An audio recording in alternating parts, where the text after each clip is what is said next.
e essa gestão, nós vamos transformar o diretor num administrador de empresa, com empresas grandes como as nossas. A escola em que eu dirijo, que eu estou afastada agora, tinha 2.000 alunos. Então, mais de 70 professores, é uma escola grande.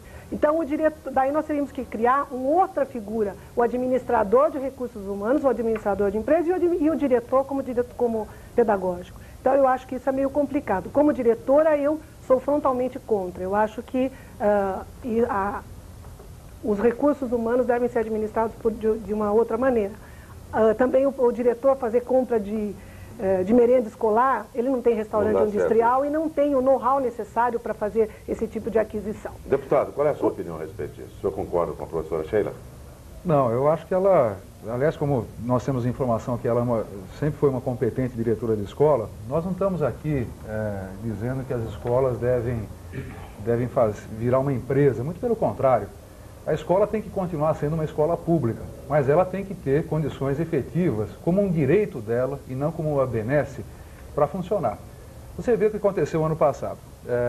Provocado, inclusive, aqui pela Assembleia Legislativa, nós, deputados, começamos a constatar que a Secretaria Estadual da Educação estava fazendo uma reserva de um valor extraordinariamente alto de recursos provenientes do salário de educação. E começamos a denunciar isso, a forçar, e esses recursos, até pela pressão dos deputados, começaram a ser distribuídos para as escolas. A quantidade de escolas que recebeu aparelho de televisão, aparelho de videocassete, equipamento e tudo mais, que as escolas já tinham, que as escolas já haviam comprado pelo trabalho da sua APM, a participação dos pais, quer dizer, é esse tipo de coisa, né? Dizer que descentraliza equipamentos e material escolar para as escolas, isso não quer dizer nada. A escola tem que ter o seu orçamento, o programa anual, a responsabilidade pela administração, principalmente dos professores e funcionários mais graduados, deve continuar sendo de uma autoridade central do Estado, do próprio governo. Agora, todo o resto, a escola tem que ter a condição, inclusive, de ser cobrada pelo resultado do trabalho. Hoje em dia, veja o que acontece. Nós começamos o ano, aqui nesse ano de 97, uma quantidade enorme de escolas começando a funcionar com 45, 46, 47 alunos por sala de aula. Agora, quando começar o mês de agosto, nós vamos constatar que uma quantidade industrial dessas escolas está com 25 alunos por sala de aula. E quem é que perde com isso? De quem é a responsabilidade dessa história toda? Quem é que objetivamente é responsabilizado e tem condições de ser responsabilizado em relação a essa verdadeira tragédia para o Brasil, que é a evasão escolar? Hoje em dia, a evasão escolar, nessa quantidade absurda que existe, ninguém se responsabiliza. Agora, se uma escola tiver um orçamento, programa, um plano anual de trabalho discutido com a própria comunidade e puder contratar os seus programas de capacitação, o material didático que ela precisa e não que a Secretaria da Educação entende que ela precisa, que ela possa estabelecer, inclusive, determinadas providências de segurança, contrata diretamente a segurança, serviços de limpeza e tudo mais, essa escola certamente será uma escola melhor. E basta perguntar, para terminar essa argumentação, por que será que existem algumas escolas públicas no nosso estado que são muito boas? Por que será?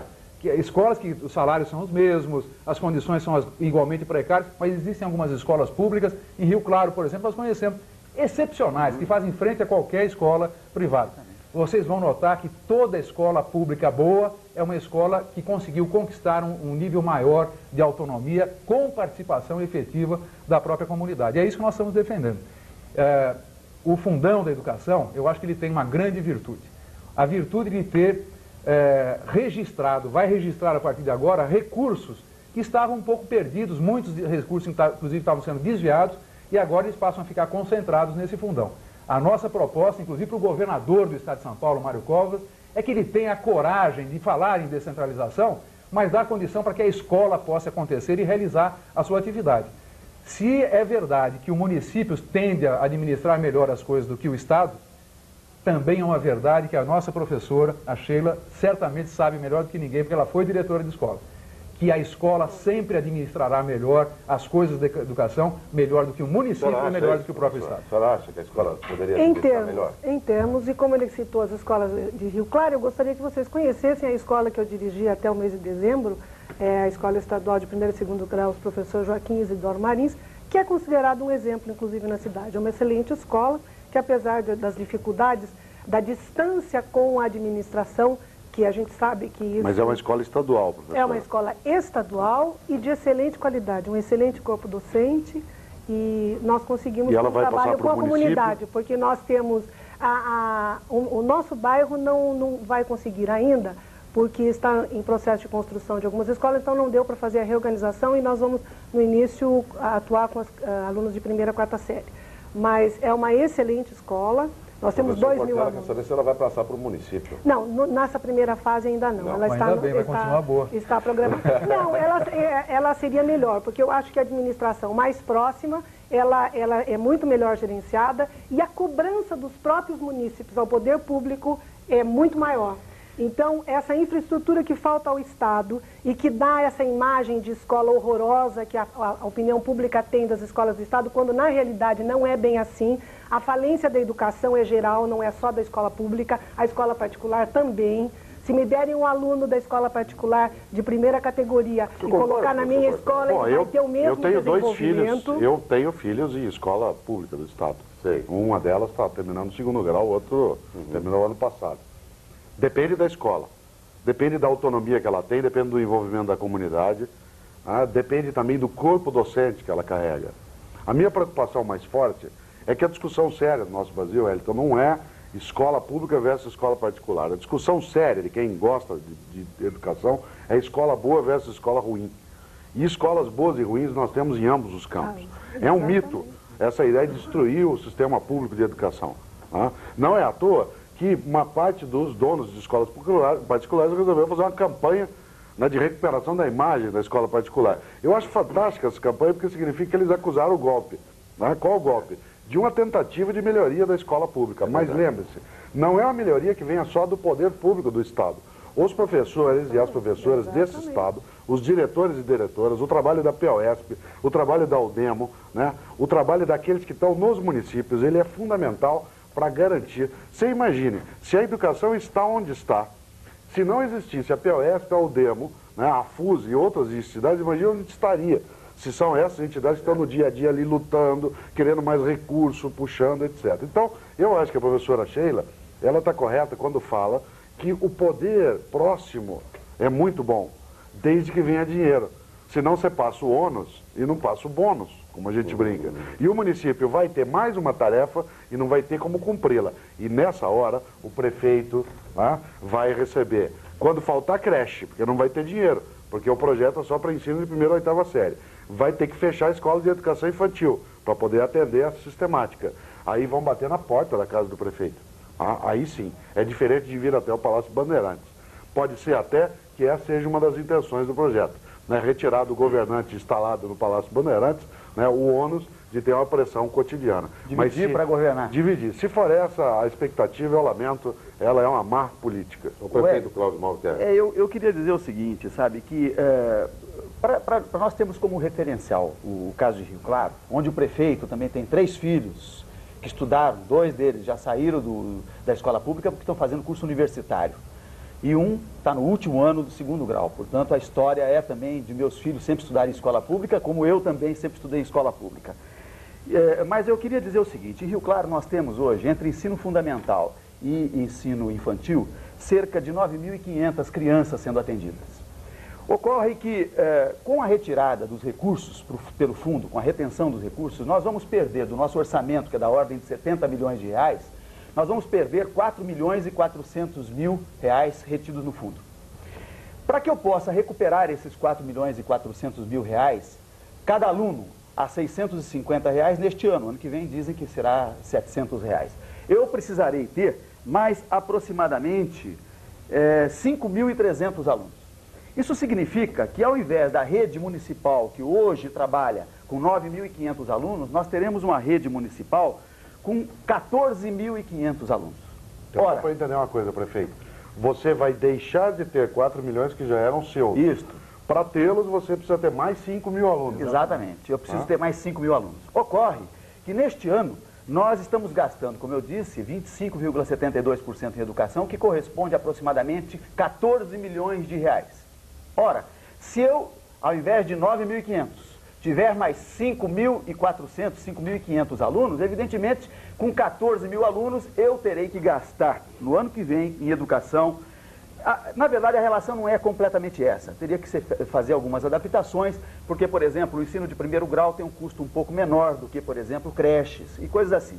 Mas, de caráter geral, como média, eu, ao invés de gastar 14 milhões de reais em educação, eu teria que gastar 23. Isso representa o quê? Ao invés de ter que gastar 25,72% em educação, o meu orçamento ano que vem fica comprometido em 37,5% em educação, só para que eu tenha de volta os recursos que serão retidos. Né? Claro que nós podemos dizer assim, não há necessidade de otimizar as escolas, nós podemos gastar menos, eu também estou de acordo. Eu acho sim que, de maneira geral, as prefeituras municipais têm gasto mais do que precisa, às vezes em transporte de alunos, por exemplo, este ano... E gastam mal. E gastam mal. De maneira geral é isso. Só que eu insisto naquela discussão do começo. Nós não podemos punir a todos porque tem os que gastam mal. Nós temos que responsabilizar quem gasta mal, temos que exigir que quem gaste bem continue gastando aquele percentual determinado. A gente não pode pôr fogo na casa e passar melhor o leitão, né? Perfeitamente. Mas aí entra o Tribunal de Contas. O Tribunal de Contas que, infelizmente, nessas suas decisões de averiguação de contas, deixa a desejar no próprio Estado, como foi agora na análise do orçamento do Estado do ano passado, onde 10% não foi aplicado na área social. Então, essa preocupação, a gente tem... Eu queria dizer que essas ilhas de excelência que existem no Estado de São Paulo, das escolas públicas estaduais, elas são mantidas e ocorrem coisas engraçadas, inclusive aqui na capital, onde aqui na Vila Mariana há 2 escolas de segundo grau onde fazem muro. Uma é extremamente procurada, a outra não. Ora, por que se ambas são mantidas pelo poder público? Então é difícil. Quando se fala em trabalhar com comunidade. Mas veja, nós, da Udemo, mandamos agora uma pergunta para os diretores das escolas públicas estaduais, todas. Estamos aguardando as respostas, já temos 130. Quais são os 5 maiores problemas da escola pública estadual? E incrível como vai fazendo aí um círculo vicioso. Você não tem... Primeiro é salário. Um diretor de escola. Quais são os professores. Cita pra gente, por favor. O primeiro é salário. O salário é comum a todos, tanto ao docente, quanto aos diretores de escola, quanto aos funcionários das escolas. Esse é um negócio que não dá para admitir. Um diretor com 1.000, 2.000 alunos, ganhar aí o inicial máximo com gratificações de R$800, aposentar-se com R$1.200. Quer dizer, não dá. Não dá, para quem precisa. E de repente ele vai dar aula numa faculdade, ele vai dar aula na escola particular e aí acaba sobrecarregando. Agora, vem a falta de funcionários. Há uma enorme carência de funcionários de apoio. Servente, inspetor de aluno, oficial de escola, secretário de escola, na rede pública. Além disso, nós temos o excesso burocrático. Há um excesso. O diretor de escola, de repente, ele faz 3, 4, 5 vezes o mesmo papel, não sabe para quem vai. Porque pedido do órgão público. Ou é a CEI, ou é a COGES, ou é a Secretaria de Educação, ou é algum organismo que pede, nós não sabemos para quem vai, e às vezes o mesmo papel. O que mais, Gomes? Além disso, a gente nota o seguinte, que há uma ânsia do diretor de que tenha que ocorrer capacitação, tanto de funcionários quanto de docentes. Mas tem que haver uma continuidade, porque entra governo, sai governo, mudam-se os parâmetros. Tanto é que eu tenho 27 anos de magistério na rede pública e eu já passei por 6, 7 programas de uso e combate de drogas e agora AIDS, só que cada governo que entra faz o seu. E não há uma continuidade. Isso acaba atrapalhando. E isso tudo leva a não se aproximar da comunidade. Por que não aproxima da comunidade? Porque o excesso burocrático faz com que o diretor, que não é um super-homem, claro, que trabalha 8 horas por dia, quando dá, porque geralmente ele fica 10, 12 horas na escola, então ele fica longe da comunidade. Então forma exatamente o círculo vicioso. E se não se trabalhar com a comunidade, é claro, podem notar, onde há excelência, o trabalho é feito com a comunidade. O pai aceita a escola pública, ele entende que é dele a escola pública, que a escola não é do governo, não é do diretor, não é do prefeito, é pública. Quando o pai entende isso, o aluno entende isso, ninguém segura uma escola pública. Deputado, em termos percentuais, o senhor tem os números aí? Qual é a proporção de vagas entre o Estado e município em São Paulo atualmente? O senhor tem em termos de primeiro grau, o governo do Estado responde por 80%, né, das mais de 5 milhões de vagas que são disponíveis no sistema público de ensino.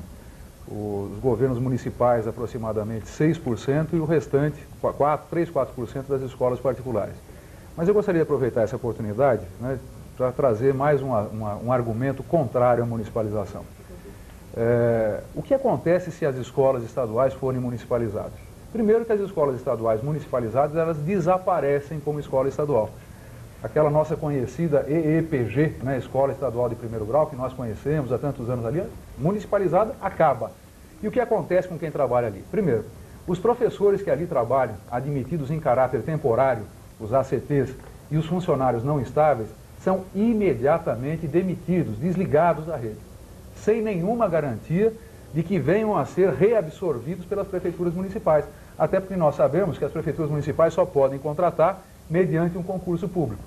Mesmo aqueles profissionais que são efetivos, concursados, uma vez que a escola em que eles sempre trabalharam desaparece como escola estadual, eles passam a ficar adidos, é uma palavra meio técnica, eles ficam pendurados na delegacia de ensino, que é um órgão político-burocrático da Secretaria da Educação.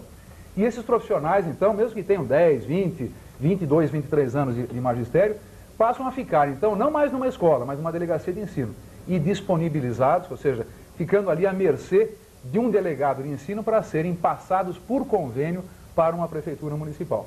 Outro dia, em Itapevi, aqui na região metropolitana, nós tivemos um depoimento que é arrasador.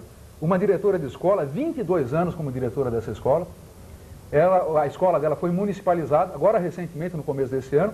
Essa diretora, portanto, perdeu o seu cargo, porque a escola dela sumiu, e ela ficou na delegacia de ensino. Na hora que o prefeito municipal foi fazer o convênio na municipalização, ele falou assim, essa aí, não, porque essa moça é uma adversária política, não gosto dela, é encrenqueira, contestadora e tudo mais, e, portanto, não quero saber de que essa senhora venha dirigir uma escola que já não é mais a escola estadual, e sim uma escola municipal.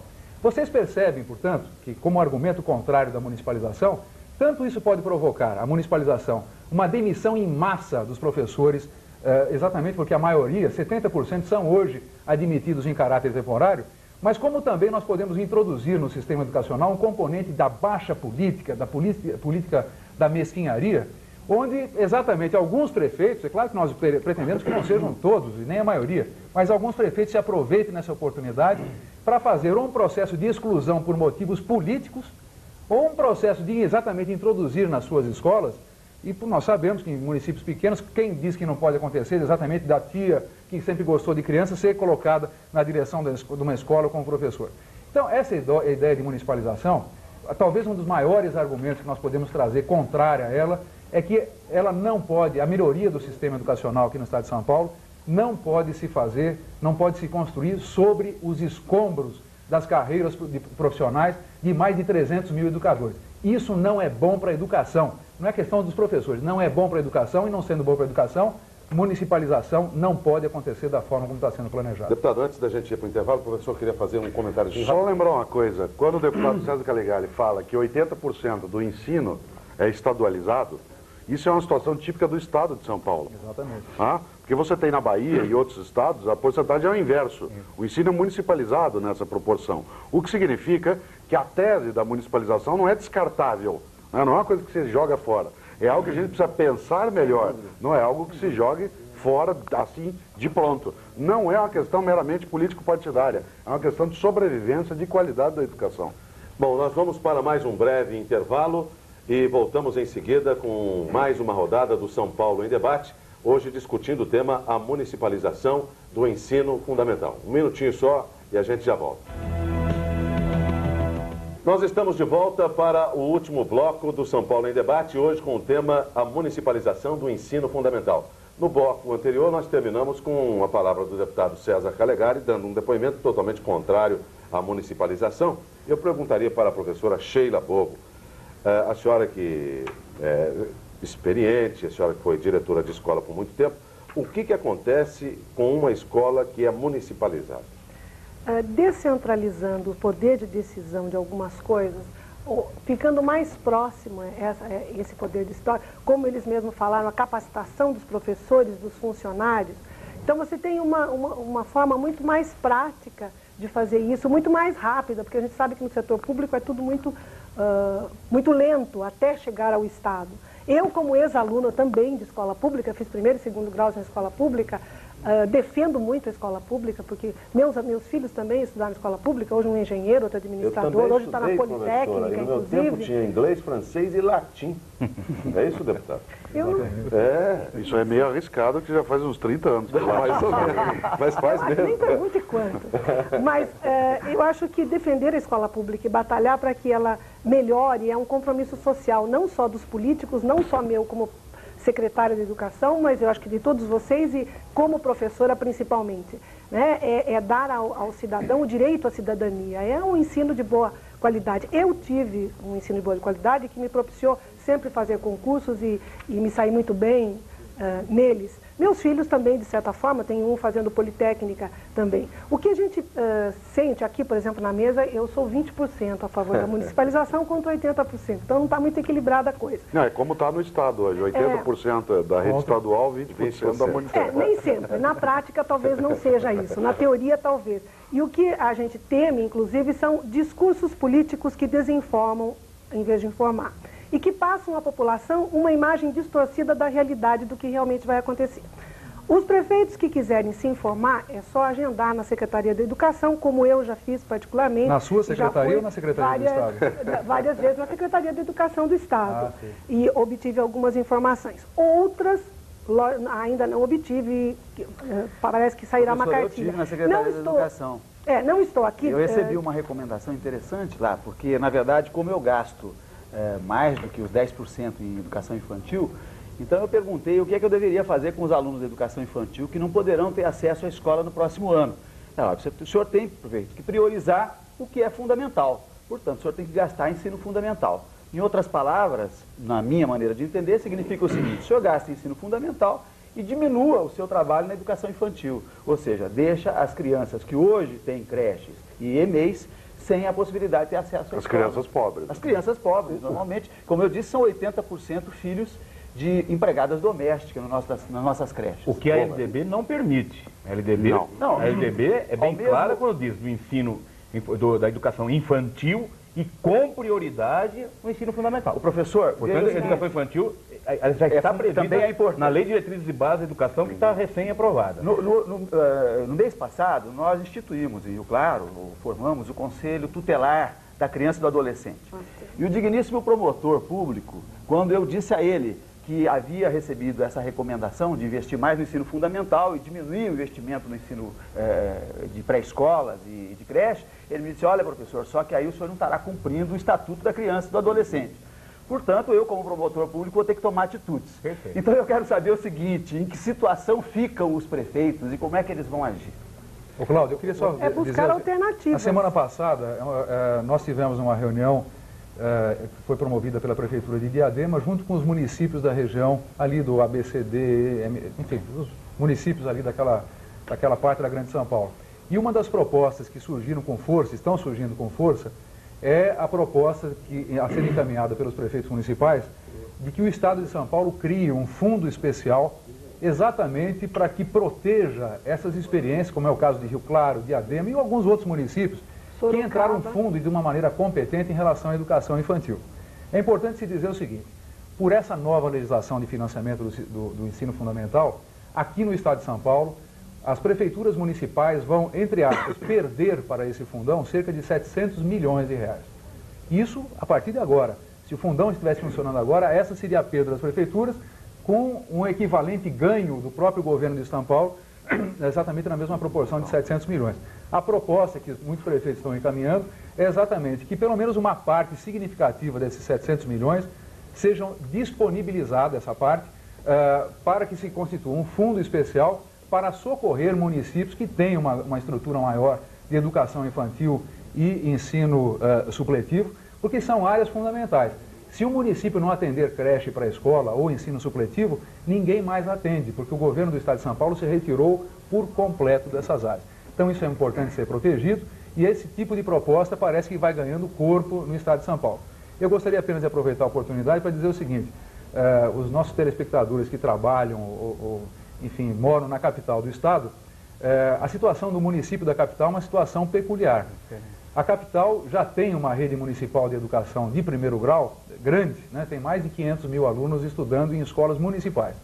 E o secretário municipal de educação do município de São Paulo deve estar com um sorriso que chega aqui na nuca até. Porque por essa sistemática nova, o município da capital está recebendo, diferentemente de Rio Claro e de todos os municípios, mais de 112 milhões de reais. Porque ele já tinha uma estrutura de gastos com educação de primeiro grau.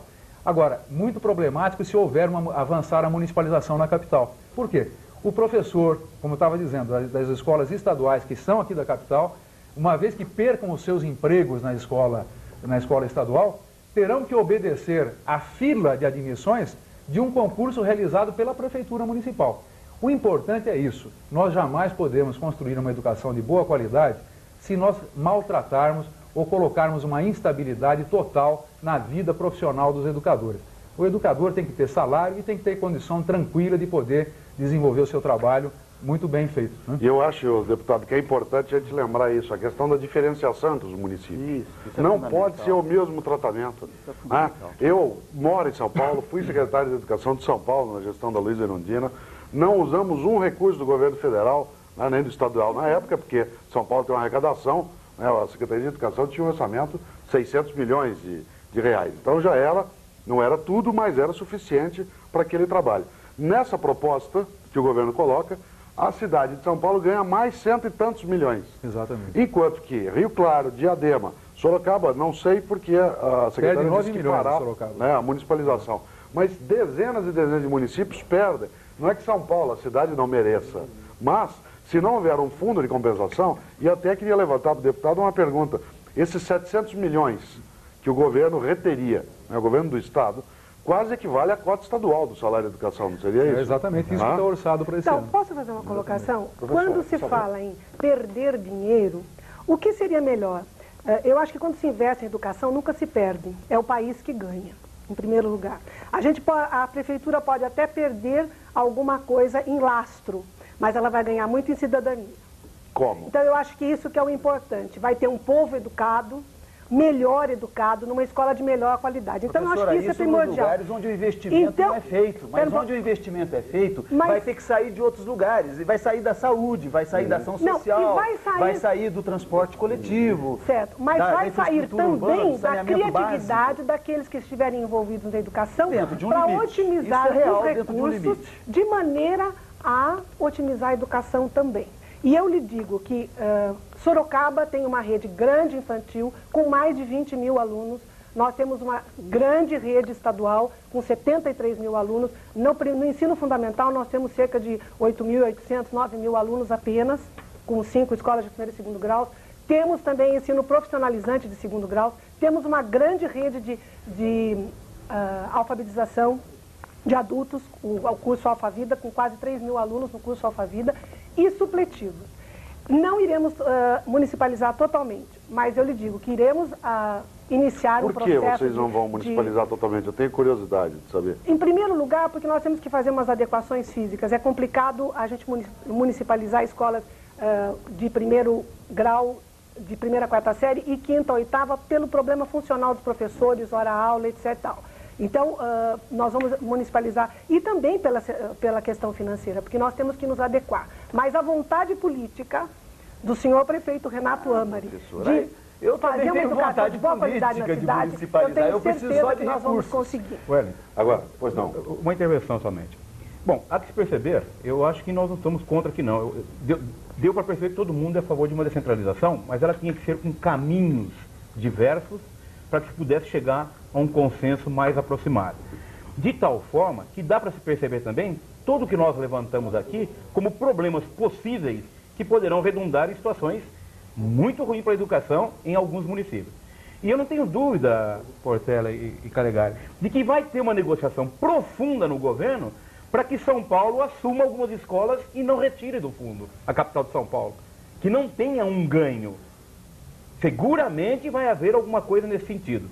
E é isso que... Ainda mais que tem eleições no ano que vem, né? Por isso eu queria aproveitar. Por que a Secretaria Estadual de Educação não faz um debate amplo, real e restrito, um grande debate que possa efetivamente colocar, não deixar os profissionais da educação do jeito que estão temerosos, com os políticos, com os vereadores, de tal monta que a gente pudesse chegar num consenso melhor aproximado.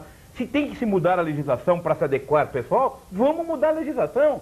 Há esta casa, a Assembleia Legislativa, que pode fazê-lo, e com competência, basta que a gente dirija umas coisas, mas que definitivamente, se for implantado apenas assoprando, sem debate, as coisas, nós não sabemos o que poderá vir a ser, não dá para imaginar o que poderá vir a ser. Tanto Professor, isso é verdade em Jundiaí. O senhor se faz uma pergunta que é importante, que é a seguinte: por que é que a Secretaria de Educação não faz um amplo debate? Porque ela não fez isso em relação a nenhuma outra questão.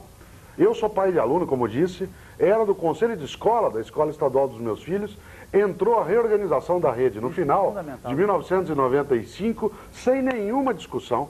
Nenhuma. Foi no dia 13 de dezembro. Entrou discussão sobre a recuperação nas férias, sem nenhuma discussão na rede. Sabe o que representou isso, professor? Representou o seguinte: nós hoje, em Rio Claro, transportamos 300 mil reais por mês de alunos para as escolas públicas oficiais estaduais. Por quê? Isso se representa cerca de 4 milhões de reais durante um ano.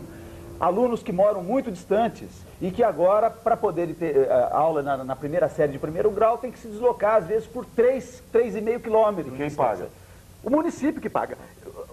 Vejam, senhores, nós temos hoje, em Rio Claro, um município que, como eu já disse, que tem um orçamento da ordem de 70 milhões de reais, nós gastamos hoje 366 mil reais por mês em serviços que deveriam ser cumpridos pelo Estado, em diversas áreas, não apenas na educação, predominantemente na área da educação, o transporte de alunos, mas entra também Polícia Civil, Polícia Militar, aluguéis, cartório eleitoral, onde a prefeitura é obrigada a manter pessoal trabalhando, tem que pagar aluguéis para que essas entidades possam funcionar. Quer dizer, o Estado tem sido muito caro para os municípios. E por outra coisa, veja-se mais, quando nós dizemos assim, esses alunos são alunos do Estado, é o Estado que arca com eles. Mas nós também temos que nos lembrar que o Estado arca com eles com os recursos que vieram já dos municípios através do ICMS, do IPI exportação, porque é lá no município que essas riquezas são geradas.